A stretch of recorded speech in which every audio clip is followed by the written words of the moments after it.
Hey everyone, Derrick from T3 Trading Group again, coming at you with another pro trading tip. Today, we're going to be jumping into the basics of trend analysis. This is going to be a pretty basic one today, but it's really important.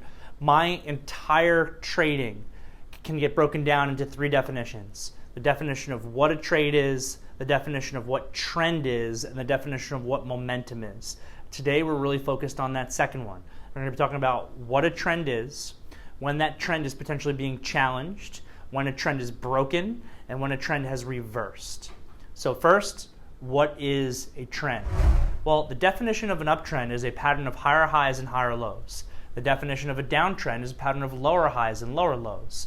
Those highs and lows are defined as pivot points. So, pretty basic. Here is an example of an uptrend, a pattern of higher highs and higher lows. Again, defined by pivot points. This is a pivot high, this is a pivot low. This is a pivot high, this is a pivot low. Pivot points are sometimes also referred to as inflection points in trading. So, in an uptrend, who's in control? That's one of my favorite questions to ask an entry-level trader because they almost always get it wrong. It's a trick question.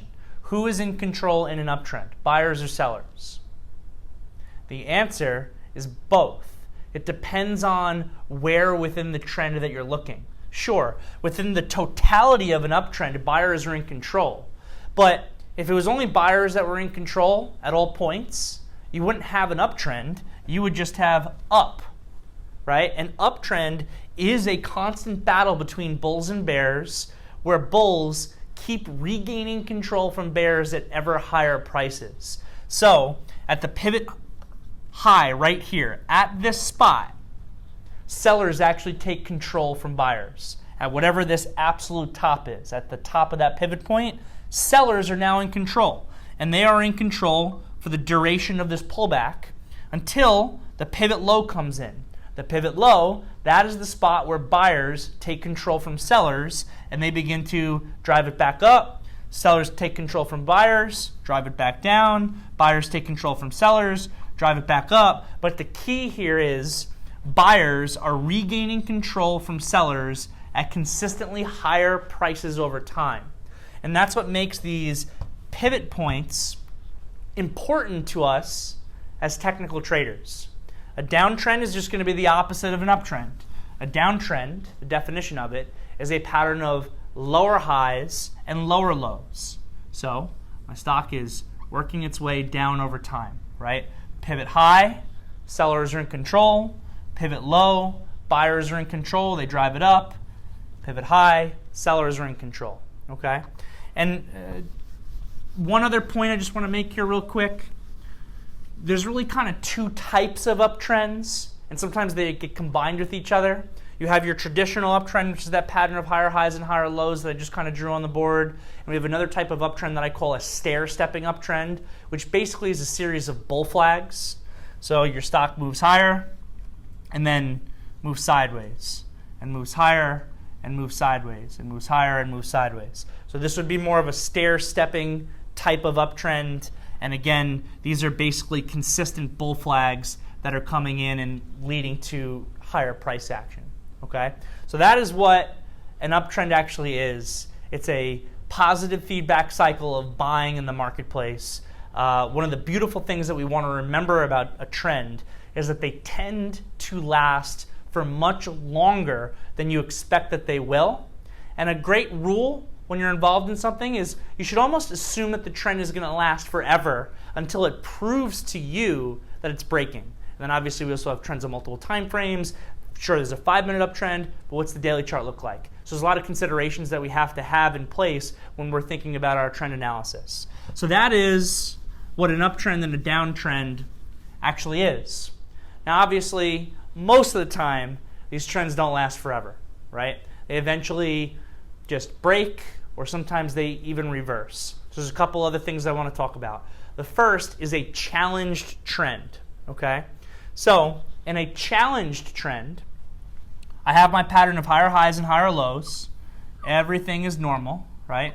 Buyers are, consistently stepping up at those higher pivot points over time. But then I get two roughly equal highs. Well, that's curious, right? I thought this was supposed to be another higher high. Well, it is. So this is something to take notice of. I would call it, again, a challenged trend. There was supposed to be a higher high that was coming in, right? Buyers are supposed to continue to drive it up, but for some reason, those buyers were a little bit weaker than they were in the past, or the sellers were a little bit stronger. So when they drove it up this next time, they were only able to make approximately an equal high as the market is finding some resistance there. So that is what we would refer to as a challenged trend. This could lead to the trend breaking. This could lead to the trend reversing in a double top type of pattern, right? This would be your double top. Or it could just be a quick little pause and the buyers are still really strong. There's just extra overhead supply here. We get another higher low and eventually it breaks up and it continues. So this would be something that you want to take notice of. This is curious. The market should have given me that next higher high, but it failed to. The trend is being challenged by the sellers. Maybe that leads to a break. Maybe it doesn't. Let's pay closer attention. So that's one way in which a trend can be challenged. Another way in which a trend can be challenged is by equal lows. So you get your higher high and higher low, and then it comes back down, and there's an equal low, and it begins to pivot. So these are approximately equal lows. Same thing. The buyers should have been strong enough to come in and create another higher low somewhere else and continue that trend. Instead, the buyers weren't as strong as they were. The sellers were a little bit stronger than they were previously, and they were able to bring it all the way down to that last pivot low. My trend isn't broken, right? I don't have a pattern of lower lows coming in, so it hasn't reversed either. But again, we should take notice of this. Why weren't the bulls able to be as strong as they were? And maybe now this equal low leads to a lower high, and then this trend begins to break or even reverse. That's one scenario. Or maybe it's just a blip in the radar for one brief period here. Maybe the market downticked and that caused this stock to be a little bit weaker than it would have been otherwise. But overall, those buyers are still in control. They just brought it down a little bit deeper than they would have otherwise, and we just get our continuation of our uptrend. So same thing.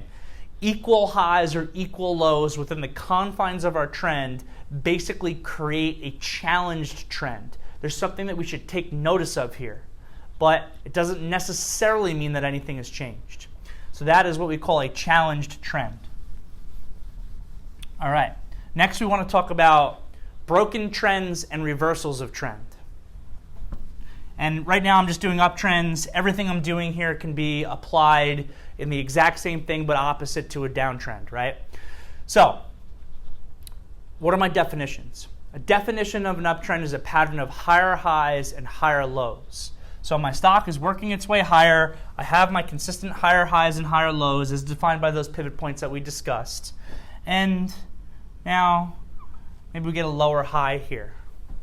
Okay, something to take notice of. You know, maybe it just builds a little quick consolidation and breaks higher and it's just a blip in the radar.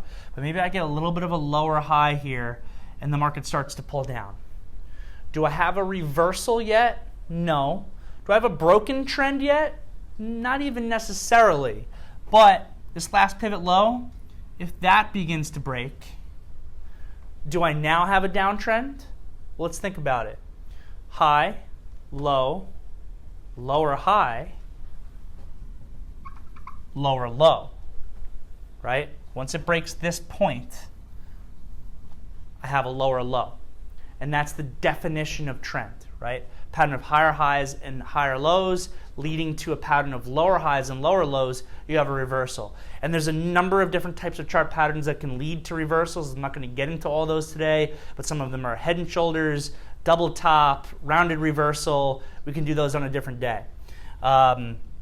So now my trend has been potentially reversed, it's at least broken, and I need to make sure that I'm getting myself stopped out of my trade if I'm implementing a trailing stop system or whatever it is. So how do we know when the trend is reversed? So you have the pattern of higher highs and higher lows that are coming in. That's defined by those pivot points. We have consistent pivot lows coming in where buyers are taking control from sellers.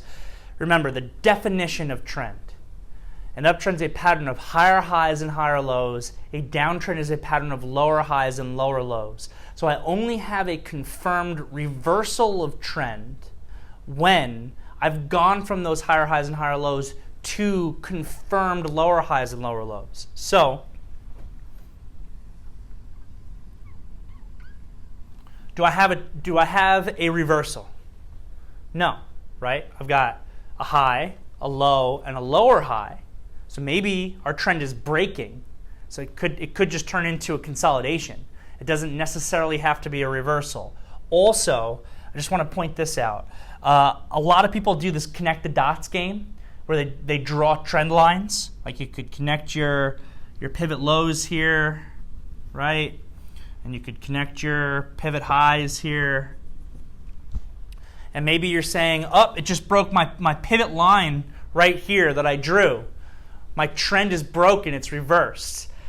I don't do it that way. I'm a big believer and a stickler for my definitions. It's too easy for a stock to just come a little bit below that line because the market downticked or whatever it is, and I'm not getting myself stopped out just because I played this connect the dot game that you can play as like a 7-year-old. It doesn't mean I don't pay attention to it because sometimes it can become a self-fulfilling prophecy. But for me, I'm a stickler on my definitions. This is not yet a reversed trend in any way.